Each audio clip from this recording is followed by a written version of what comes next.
আসসালামু আলাইকুম, welcome back to my channel কুরুশ ঘর। আজকে আমি আপনাদের সঙ্গে শেয়ার করব কাজি কম্বাইন্ড ফিউশন মাগ হোল্ডার, যেখানে নিটিং এবং ক্রোশেটিং দুইটার কম্বাইন করে কাজ করা হয়েছে। এই কাজি কভারটি লম্বায় 10 ইঞ্চিস রয়েছে। এখানে এটা আপনারা 9 ইঞ্চিস পর্যন্ত করতে পারেন। আড়াআড়িভাবে এই কাজটি 4 ইঞ্চিস হয়ে থাকে ওয়েটটা, প্রস্থটা। তো এটা স্ট্রেচি হবে, এরকম যখন মগে থাকবে তখন এটা স্ট্রেচি হয়ে যাবে। এই মগ হোল্ডারটিতে প্রথমে আমি নিটিংয়ের কাজ করেছি। নিটিং এখানে 50 স্টিচ রয়েছে। 50 স্টিচ আমি কাস্টম করে এটা কাজ করেছি গার্টার স্টিচ দিয়ে মোটামুটি 4 ইঞ্চিস লং এটা ওয়েট করেছি। করার পর একটি গ্রানি স্কোয়ার করেছি।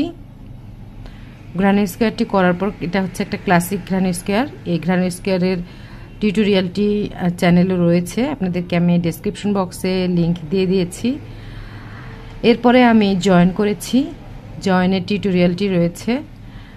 এখানে গার্টার স্টিচ কীভাবে করতে হয় সেটা আমি ভিডিওতে দেখিয়ে দিয়েছি, এবং সেই সঙ্গে এখানে একটি প্যাটার্ন রয়েছে যেটাকে বলা হয় বাবল স্টিচ। ক্রোশেট হুকের সাহায্যে আমি এই বাবল স্টিচটি করেছি। বাবল স্টিচ এবং গার্টার স্টিচ করার পরে শেষের দিকে এই বাবল স্টিচটা করার পরে আরও 2টা রো আমি বেশি করেছি।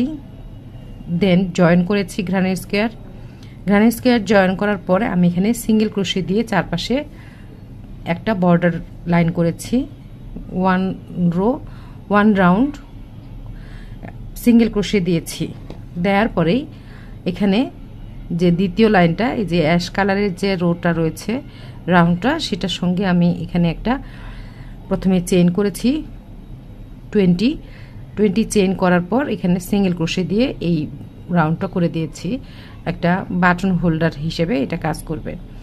অবশেষে আমি বাটন দিয়ে বাটনের চারপাশে এই ফ্লাওয়ারটি করেছি এবং এই একটা বাটন এখানে দিয়েছি সাপোর্টিং হিসেবে।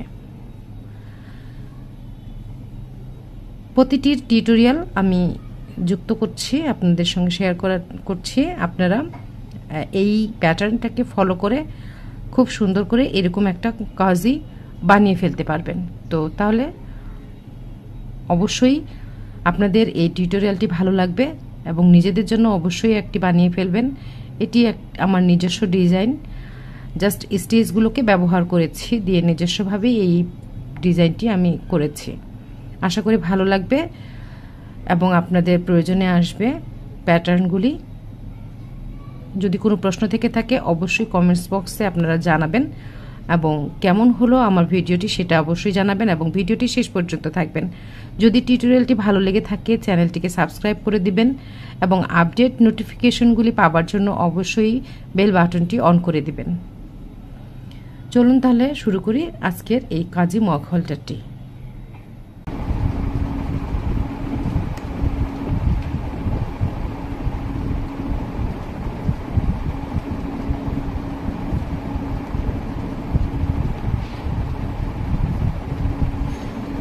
আচ্ছা, কারা কারা বলতে পারবেন যে আমি এখন কি নিয়ে কাজ করছি, এই স্টিচটার নাম কি?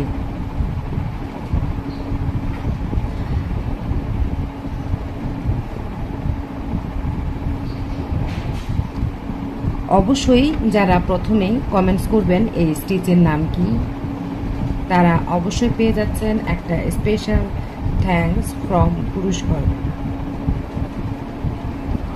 এবার আমি বলি, এটি হলো নিটিংয়ের একটা স্টিচ, নিটিং প্যাটার্ন, যার নাম হলো গার্টার স্টিচ। সো এখন অনেকেই বলতে পারেন যে গার্টার স্টিচ কি। যারা বিগিনার্স আছেন তারা অনেক সময় এলোমেলো করে ফেলেন যে গার্টার স্টিচ কি, স্টকিনেট স্টিচ কি। তো এই ক্ষেত্রে আমি যেহেতু গার্টার স্টিচ করছি তাই আমি বলছি যে গার্টার স্টিচ মানেই হলো জাস্ট এইভাবে করে নিট করে যাওয়া। এইভাবে একটা কাঠি ভিতর দিয়ে প্রবেশ করিয়ে সুতাটাকে পরিয়ে নিয়ে যে বের করে নিলাম, এটাকেই বলা হয় গার্টার স্টিচ। গার্টার স্টিচ মানেই হলো উভয় পাশে নিট করে যাওয়া, দেন ক্রিয়েট হবে এই ধরনের একটা স্টিচের। আজকের এই গার্টার স্টিচটি আমি যে সুতা দিয়ে কাজ করছি সেটা হলো সামারিয়ান মিডিয়াম থিকনেস। অনেকেই প্রশ্ন করেছেন যে সামারিয়ান সুতা দিয়ে নিটিংয়ের কাজ ভালো হবে কিনা। তাদের এনশিওর করছি যে সামারিয়ান দিয়েও নিটিংয়ের কাজ ভালো হয়, শুধুমাত্র পোশাক জাতীয় যে কাজগুলি সেগুলি সামারিয়ান দিয়ে না করলেও হবে। এছাড়া চিকন সামারিয়ান দিয়েও আপনারা যে কোনো গলার কাজ কিংবা অন্য কোনো কাপড় জাতীয় কিছু তৈরি করতে পারেন।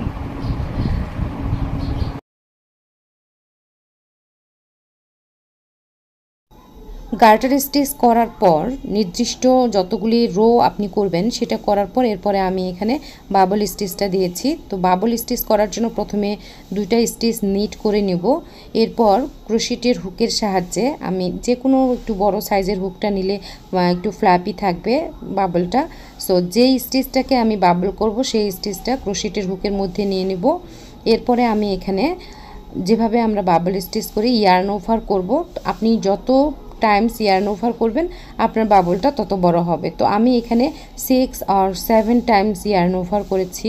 তো এই হচ্ছে ইয়ার্ন ওভার। এই ইয়ার্ন ওভারটা মোটামুটি একটা স্ট্যান্ডার্ড সাইজ অনুযায়ী আপনার কাজের থিকনেসের উপরে নির্ভর করবে আপনি কতটুকু নেবেন। তো আমি এখানে 6 আর 7 টাইমস ইয়ার্ন ওভার করেছি। ইয়ার্ন ওভার করার পরে এরপরে সবগুলি লুপস একসঙ্গে পুল থ্রু করে নিব। নেয়ার পরে এই যে স্টিচটা থাকলো এখানে এই স্টিচটাকে এবার আমি ক্লোজ করে দিব একটি চেইন করার পর। তারপরে যে স্টিচটা থাকবে এই স্টিচটা আমি আমার রাইট সাইডের যে নিডলটা আছে সেই নিডলের মধ্যে আমি এটা প্রবেশ করিয়ে স্টিচটাকে রেখে দিলাম। এখানে আর আমি অন্য কোনো কিন্তু স্টিচ বা নিট করলাম না, এই বাবলটাই একটা নিট স্টিচ। তো এরপরে আবার দুইটা স্টিচকে নিট করব। নিট করার পর পরে আবার একটা বাবল স্টিচ তুলব। এভাবে আমার এখানে মোট 13 বাবল স্টিচ হয়েছে। তো এই বাবল স্টিচটা করার পরের কাজটুকু কি হবে সেটা আপনার ভিডিওতে ফলো করবেন। গার্টার স্টিচ এবং আমার যে ক্লাসিক রানি স্কোয়ার দুইটাই যখন কমপ্লিট হয়ে গেল, এরপরে আমি নিটিং কাজটাকে এবং ক্রোশেটের গ্রানি স্কোয়ারকে দুইটাকেই জয়েন করছি। প্রথমে এখানে সিঙ্গেল ক্রোশে করলাম, এর পাশে হুকটাকে বের করে নিয়ে ঠিক যেভাবে ভিডিওতে দেখতে পাচ্ছেন প্রতিটা স্টিচ আমি কোথা থেকে বের করছি সেখানে হুকটা দিয়ে টেনে বের করে এখানে একটা প্রথমে চেইন করব। চেইন 1 করার পর এরপরে গ্রানি স্কোয়ারের স্টিচের ভিতর দিয়ে একটা সিঙ্গেল ক্রোশে, আবার হুকটাকে বের করে স্টিচের ভিতর দিয়ে নিয়ে এভাবে করে বের করে নিয়ে এসে একটা চেইন করব, আবার প্রতিটা চেইনে ভিতরে একটা করে সিঙ্গেল ক্রোশে দেব। তো এইভাবে করে আমি দুইটা কাজকে একসঙ্গে জয়েন করেছি ক্রোশে হুক দিয়ে। জয়েন করার পরেই তারপরে আমি বর্ডার লাইন দিয়েছি, সুতাটা কেটে এখান থেকে নিয়ে একটা কর্নার থেকে জাস্ট বর্ডার লাইন করে দিয়েছি 1 সিঙ্গেল ক্রোশে করে প্রতিটা স্টিচের ভিতর দিয়ে। এই ছিল জয়েনিংয়ের পার্ট।